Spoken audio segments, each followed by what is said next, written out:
Gimana? Ya, setiap hari insya Allah ya, ini saya sedang madep kiblat atau enggak ya, saya setiap hari itu selalu sholat tobat. Ya, bahkan apakah tidak kenal itu habis isya ya, atau pas saya melakukan sholat hajat misalnya, saya selalu melaksanakan sholat tobat. Kami semua ini orang yang terseleksi.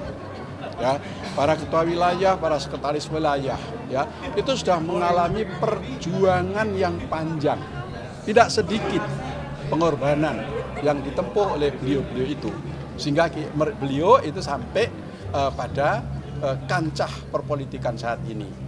Tentu itu semua menjadi modal kita, dan kemudian kita nanti akan merumuskan sebuah langkah-langkah nanti dalam muktamar kali ini.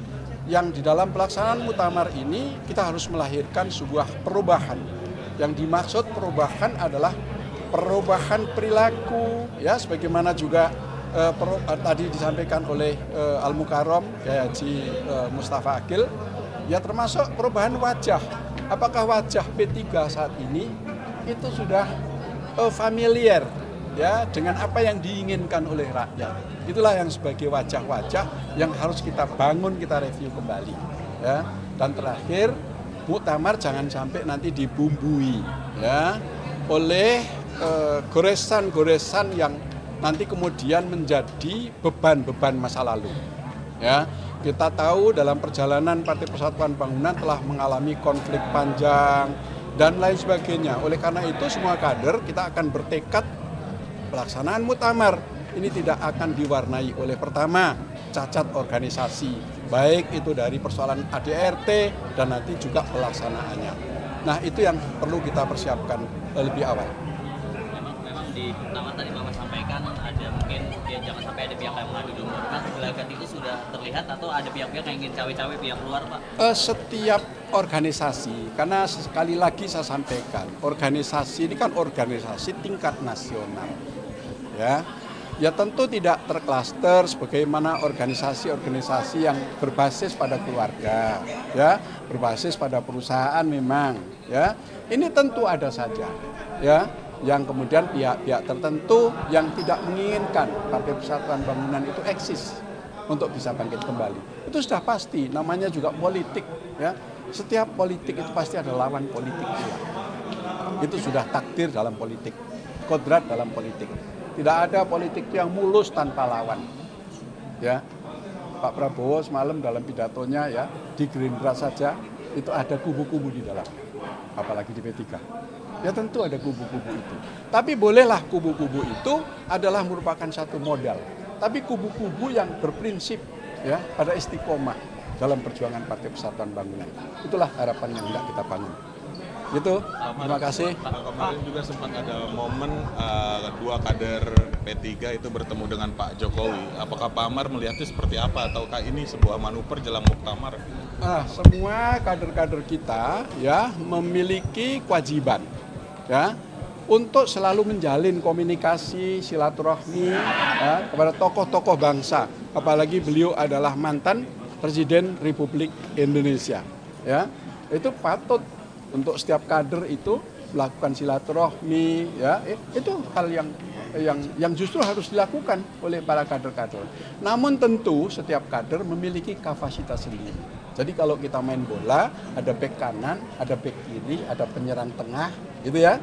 Nah, kalau lebih nanti offside, gitu kan?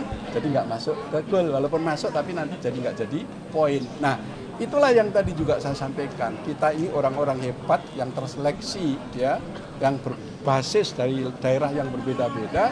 Kita menyatu menjadi satu untuk mencapai sebuah tujuan. Nggak mungkin kalau kita jalan sendiri. Main musik juga sama. Bagaimana kalau rekan-rekan media tahu, main musik itu, ya, bagaimana bisa digerakkan oleh pemandu, ya, orkestra, gitu ya. Segitu banyak para pemain, ya, sebegitu banyak alat-alat instrumen musik yang memiliki peran yang berbeda-beda. Tapi karena dia bunyi berdasarkan not yang diatur, yang dibutuhkan, maka menjadi sebuah persembahan permainan musik yang bisa kita nikmati oleh insan kita semua. Nah, P3 juga kita ingin membangun kolaborasi itu semua. Pak, sebelum Mukernas bilang Pak Pak Romi minta Bapak untuk taubatan langsung, Pak. Maksudnya gimana? Ya, setiap hari insya Allah ya, ini saya sedang madep kiblat atau enggak ya, saya setiap hari itu selalu sholat tobat.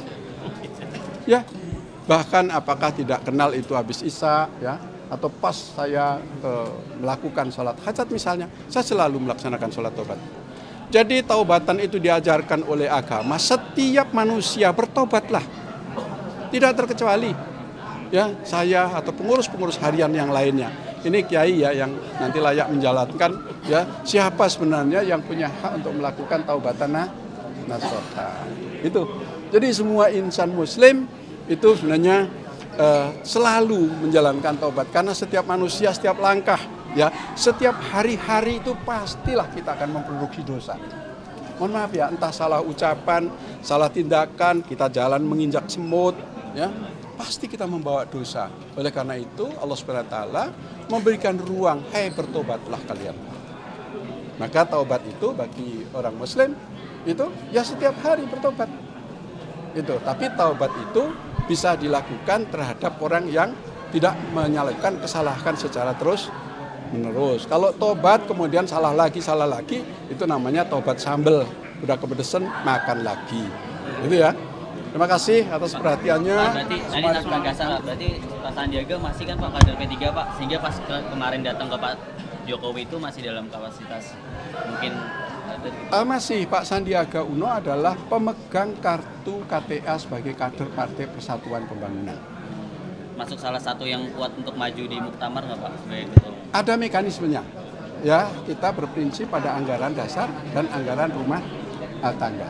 Jadi semua di dalam, jangankan organisasi partai politik, di dalam rumah tangga pasti ada aturan mainnya. Ya, pasti ada aturan mainnya. Dua kader itu yang bertemu Pak Jokowi melapor nggak sih Pak hasil pertemuannya atau sebelum pertemuan melapor ke Bapak? Atau Kita ini setiap kader ini tidak diwajibkan untuk melapor seperti institusi batalion. Ya, jadi ya kalau beliau pergi ke pasar pulang lapor dan ya enggak lah, gitu ya. Nah, jadi ya kreativitas, ide, gagasan, ya sebuah itu bisa dilakukan oleh masing-masing kader itu sendiri. Yang terakhir kemarin kan Pak Prabowo itu sempat mengatakan bahwa kemungkinan nanti pilkada itu atau mengusulkanlah kemungkinan pilkada nanti itu melalui DPRD.